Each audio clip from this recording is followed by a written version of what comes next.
একাদশী। এই একটা শব্দের মধ্যে ভক্তি, সংযম আর আত্মশুদ্ধির একটা গভীর অর্থ লুকিয়ে আছে। কিন্তু আমাদের অনেকের মনেই প্রশ্ন, একাদশী কেন ভগবান শ্রীকৃষ্ণের এত প্রিয়?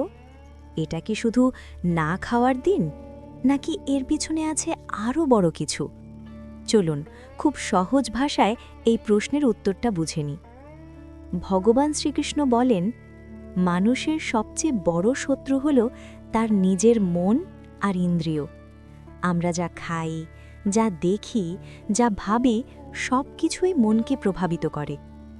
একাদশীর দিনে যখন মানুষ একটু সংযম করে, কম খায়, অপ্রয়োজনীয় কথা কম বলে আর ঈশ্বরকে একটু বেশি মনে করে, তখন মন ধীরে ধীরে শান্ত হয়। এই কারণেই একাদশী ভগবান শ্রীকৃষ্ণের প্রিয়। অনেকে ভাবে একাদশী মানে শুধু উপবাস, কিন্তু শ্রীকৃষ্ণ কখনো বলেননি নিজেকে কষ্ট দিতে। তিনি বলেছেন নিজেকে নিয়ন্ত্রণে আনতে। যদি কেউ উপবাস করতে পারে, ভালো, আর যদি না পারে, তাতেও কোনো পাপ নেই। একাদশীর আসল শিক্ষা হল, আজ রাগ কমাও, আজ অহংকার কমাও, আজ মিথ্যা কথা কমাও।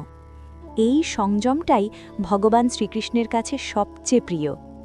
শাস্ত্রে বলা আছে, একাদশীর দিনে ভগবান বিষ্ণু ও শ্রীকৃষ্ণের নাম স্মরণ করলে মন খুব সহজে ঈশ্বরের দিকে যায়, কারণ এই দিনে মন তুলনামূলকভাবে হালকা থাকে। শ্রীকৃষ্ণ বলেন, যে দিন মন পরিষ্কার থাকে সেই দিন ভক্তি সহজ হয়। এই জন্যই একাদশী শুধু একটা তিথি নয়, এটা আত্মশুদ্ধির সুযোগ। আরেকটা খুব গুরুত্বপূর্ণ কথা, একাদশী আমাদের শেখায় ছেড়ে দিতে। সব সময় সব কিছু চাইলে মন ভারী হয়। একাদশীর দিনে যখন আমরা একটু ছেড়ে দিতে শিখি, খাবার, আরাম, অহংকার, তখন মন নিজে থেকেই হালকা হয়। শ্রীকৃষ্ণের কাছে এই হালকা মনটাই সবচেয়ে প্রিয়।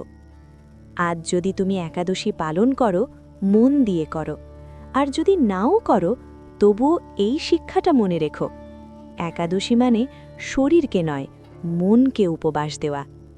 আজ যদি মনটা পরিষ্কার হয়, আজ যদি একটু শান্ত হও, আজ যদি কাউকে ক্ষমা করো, তাহলেই একাদশীর আসল ফল পেয়ে গেলে। এই কারণেই একাদশী ভগবান শ্রীকৃষ্ণের প্রিয়, কারণ শ্রীকৃষ্ণ বাহ্যিক নিয়ম নয়, শুদ্ধ মনটাই চান। এমন আরও ভগবান শ্রীকৃষ্ণের সহজ শিক্ষা পেতে চ্যানেলটি সাবস্ক্রাইব করতে ভুলবে না। হরে কৃষ্ণ।